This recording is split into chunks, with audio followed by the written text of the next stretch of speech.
Now then, do you build lots of Clapton coils and get bored of the whole sort of laborious process of sitting there with the drill and go on whatever, however you're doing it?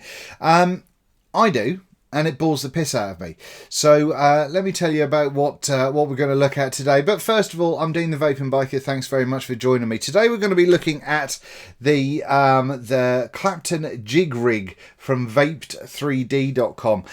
You get these two sections with it, as well as a couple of extra of these little blue things, which you'll see in a little while. Now, for such a simple little piece of kit, I've found this really, really useful. It does take a little bit of getting used to. It is relevant to the surface you use it on, as we'll see. Windy pops. So it is relevant to the different types of surface, but the results you can get from it are absolutely superb.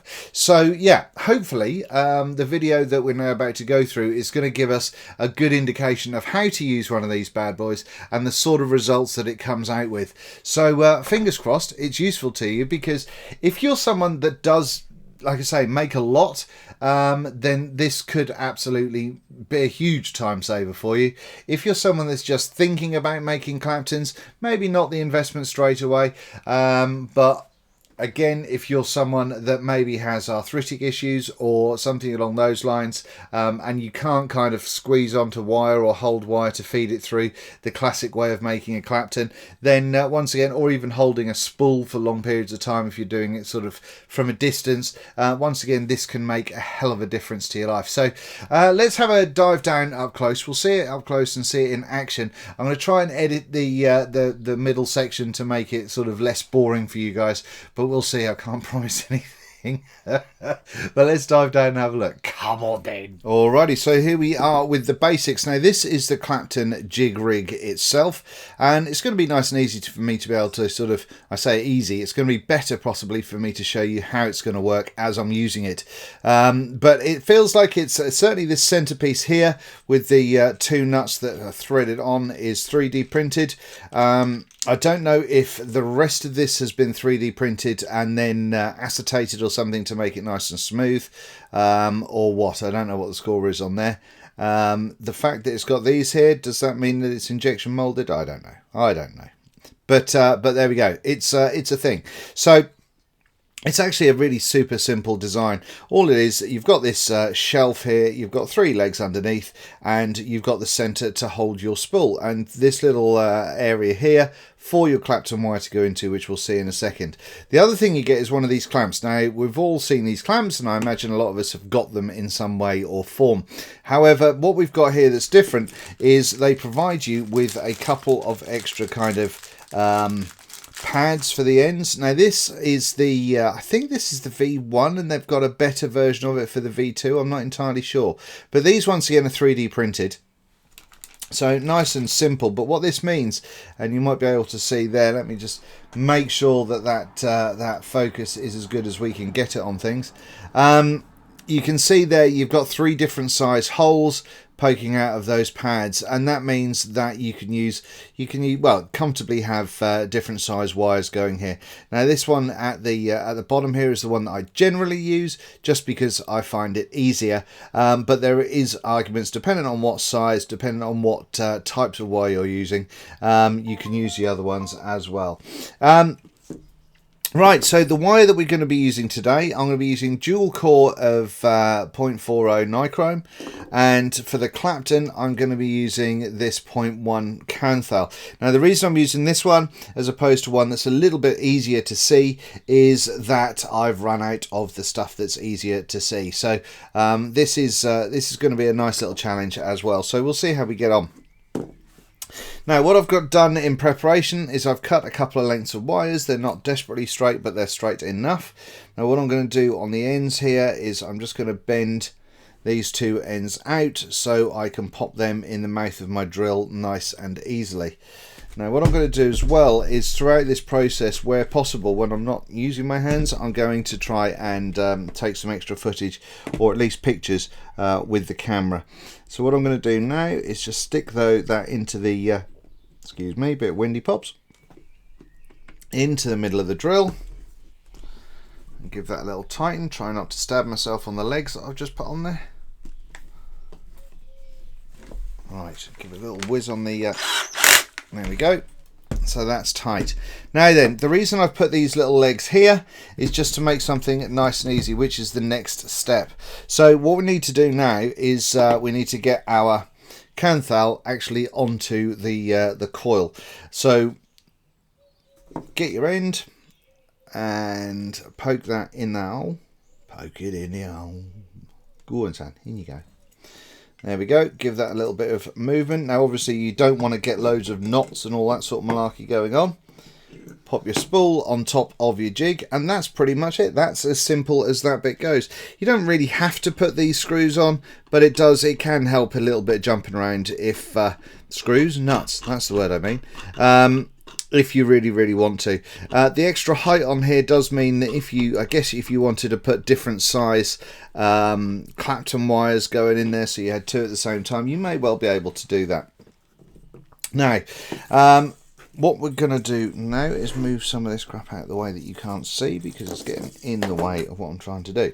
So, now, because of the height of this drill, or the drill bit and where this sits, we need to kind of create a length of wire that's not going to be used, just so everything can sit nice and comfortably. In order to do that, obviously we need to start off the Clapton somewhere along the line. So I'm going to just wrap a bunch of wire around this one of these legs that I've created and pop that into coming out of the middle of the jig, which I will probably, let me take a picture of that for you just so you can see what I'm doing there a little bit better. Oh, there we go, that's a picture done. So now I'm going to give it a little bit of a spin just to get it brought onto the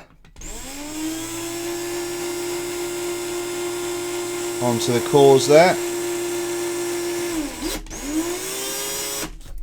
Okay, so this is where we're at the moment. You can just about see that there is a wire coming off there. Now, let me see if I can zoom in a bit, or if we lose any sense of clarity on that one. We can kind of almost make it out, can't we? Let's see if we can fiddle about with that. I think that's going to be as good as we can get that one, guys. Right, so now don't forget those extra size holes. Now what you need to do is you are going to get one of these spares and I can show you. Now you've got a thicker groove coming along here, and what I'm going to be doing is I'm going to be using that one. Now let me just pop this on a thing so I can show you where this is going. Now your jaws are going to clamp it so it's like so. So hopefully you can see that. Now the core wires are going to go in the middle of those two holes, or in the middle of the hole in the jaw clamp rather, and the Clapton wire that's coming out the top is going to just feed through the middle or thereabouts of the pad itself. So that's all I'm aiming to do. So if you can't see it very well because it's not coming out brilliantly on camera, I apologise, but it is what it is. So I am going to let's pop this. I usually do it with everything upright, but I'm trying to be able to show you on camera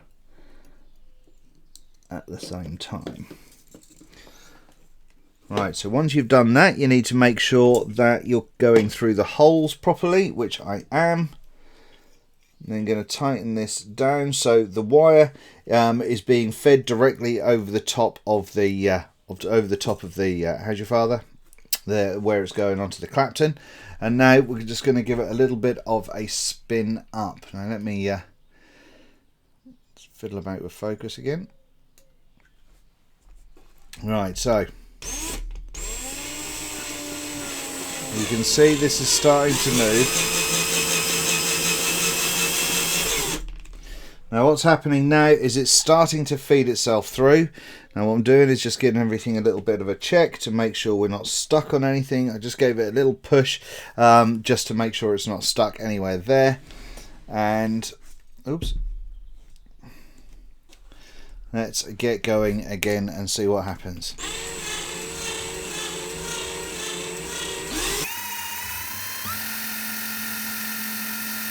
Now what I'm going to do is I'm just going to put a little tiny bit of tension on top of this spool. Well, not, because the thread isn't long enough to get it. But what I'm also going to do is I'm going to stick this onto the drill, which I'll show you a picture of in a second, just so I haven't got to hold it.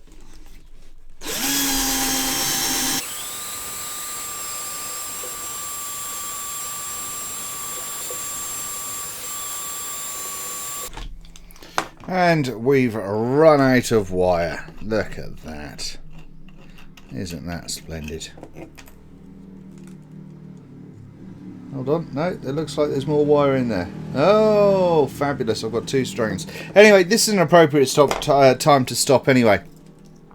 Now, I've taken a couple of pictures because we have had a couple of mistakes during this process. Now, what we've got here, let me see if I can close up and focus on this bad boy. Not that way. Okay, so we can see that we had our initial sort of stretch length, just to allow a bunch of space to go through there. Then as we were going, it started going really, really nicely. It was super tight together. Can I get even closer? This is the question.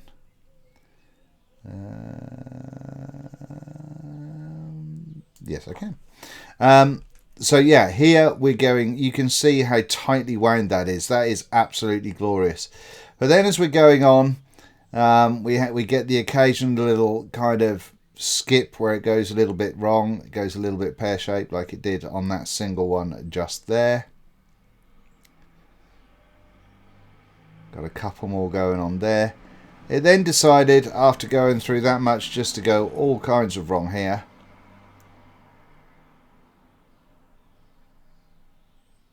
But when it's going well, it's going really, really well. Another little moment there where it goes wrong. Now, if you catch it, you can obviously come back on yourself, so you can spread it out and do it again, which is the same as you would do when you're making any normal Clapton.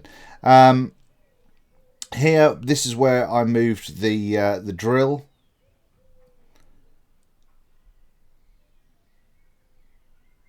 And then we've got another short length of fabulousness. Now, the thing is, the problem with this is that it can work really, really well. And once you've got it on especially if you've got it on a super smooth surface, as opposed to having kind of paper that does, I guess, have a little bit of restriction on it, you can produce some really, really good Claptons. However, the thing to be aware of is here we've got, what have we got here, about kind of 12 inches worth of Clapton wire, and there isn't really a usable section, or a section that's gone on close enough to be able to use a whole bunch. And obviously, to get this, I have used a lot of wire. Now, what I'm going to do before we go up close is I'm going to have another go, see how much wire is left on this little spool here. It doesn't look like there's a great deal, but we'll see what we can do. And I'm going to do it directly onto the table underneath here, but it's an absolute shit tip. So I'm going to see what I can stick on there and see if it can be any better. But yeah, it's really close to being absolutely spot on, but unfortunately, like as we've seen today, it kind of will have its hiccups. But I'm going to have another little blast off camera, and we will go up top and let you know how we've got on. So it was at this juncture when I realised that there was just too much friction being caused by being on top of the blotting paper. So I took that away and revealed my horrific looking desk. But yeah, hopefully you'll see the benefit of that and the better results that we got from it as well.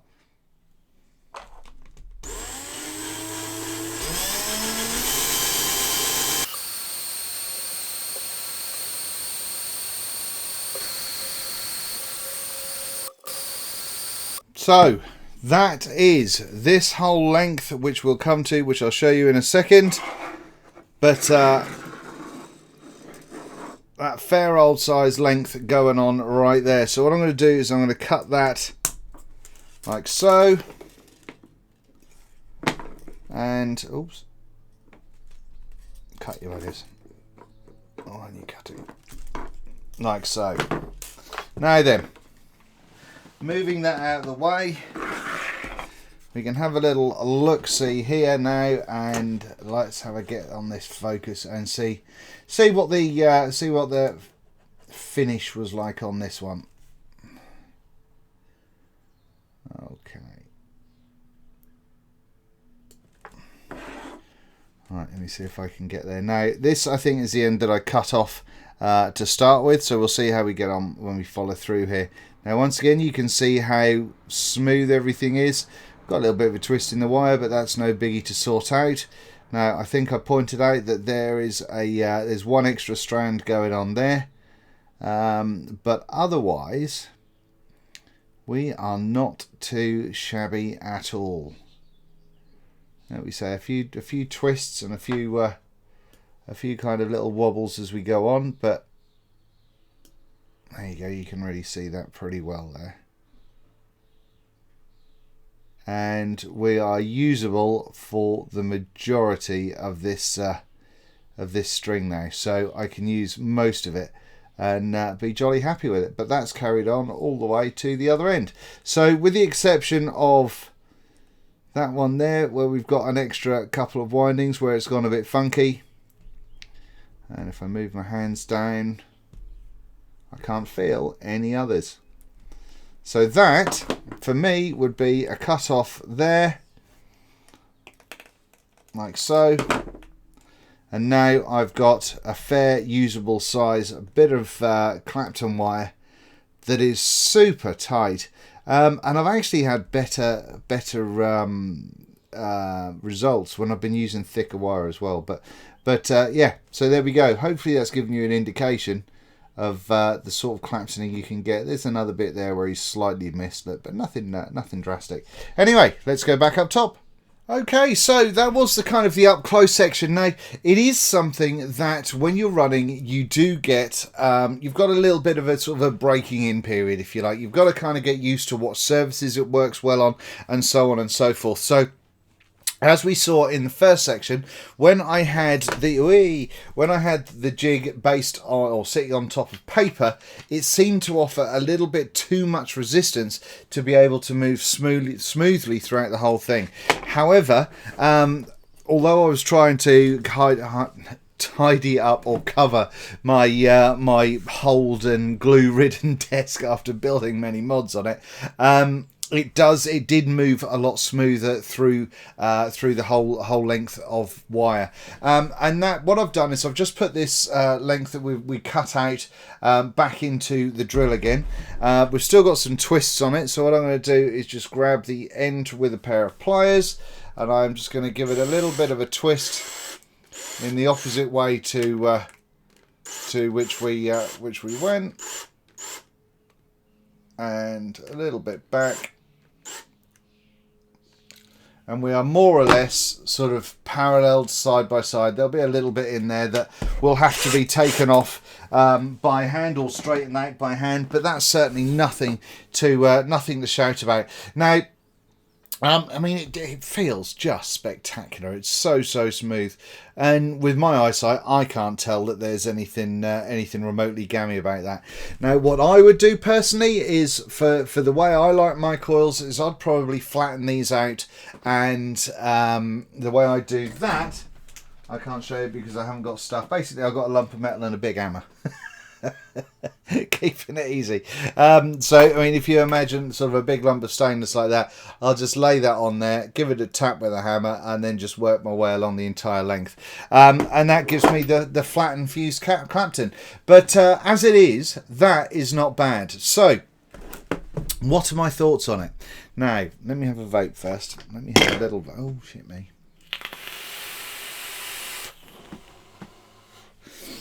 If you've never built Claptons before, do you need one? No, I think not, because I think it's good to be able to learn how to build these things properly. However, do you build a lot of Clapton coils and like making a larger length of wire so you don't have to sort of re-Clapton every time you want to put a new coil in? Is it worthwhile for you guys? Yes, absolutely. I mean, if you do this on a glass surface, or if you do it on a sort of a polished table, when I've done it on the downstairs table, the wife hates it, but it works brilliantly.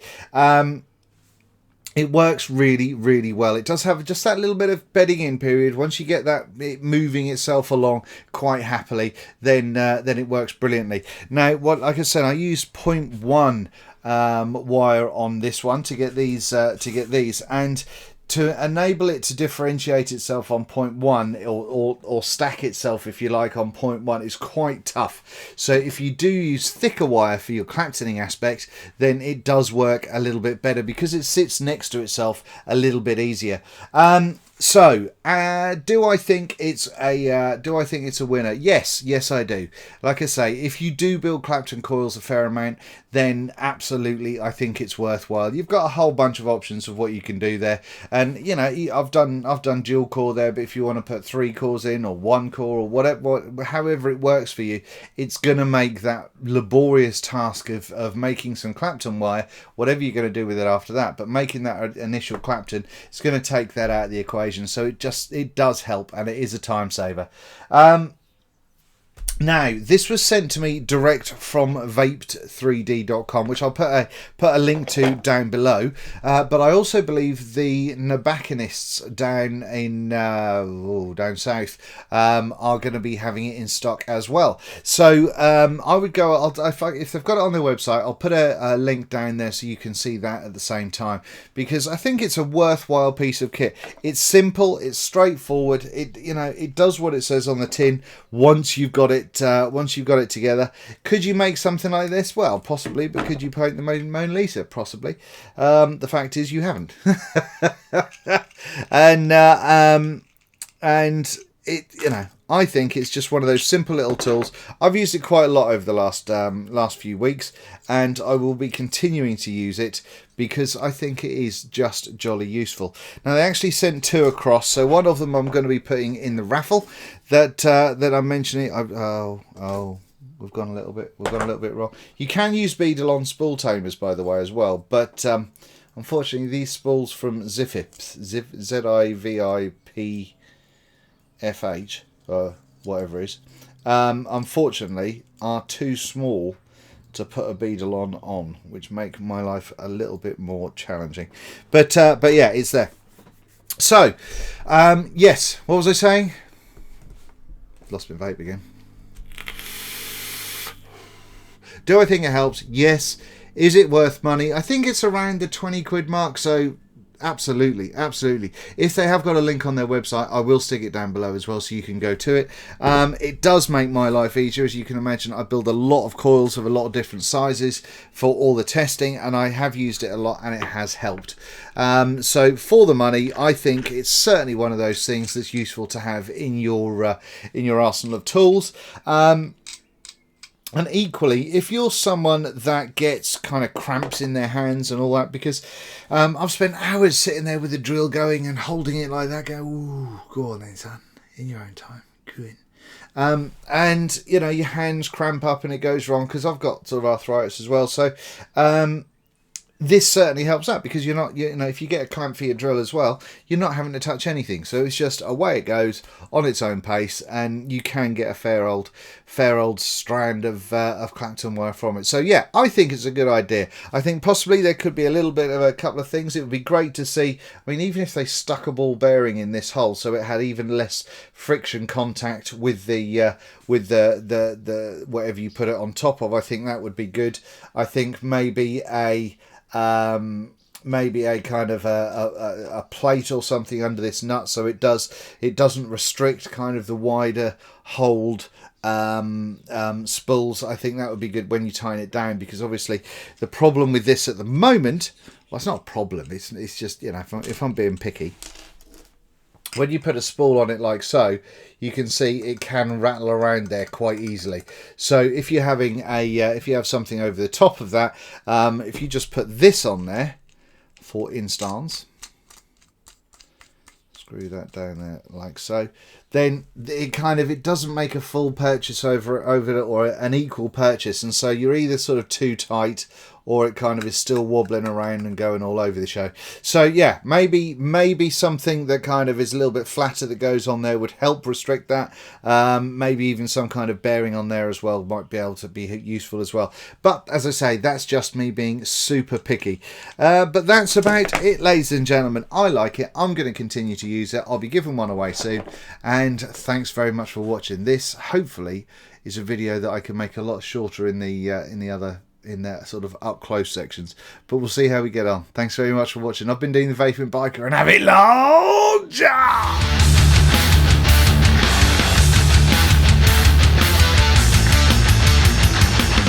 I'm fading, it's come to an end. I feel an obligation to start again.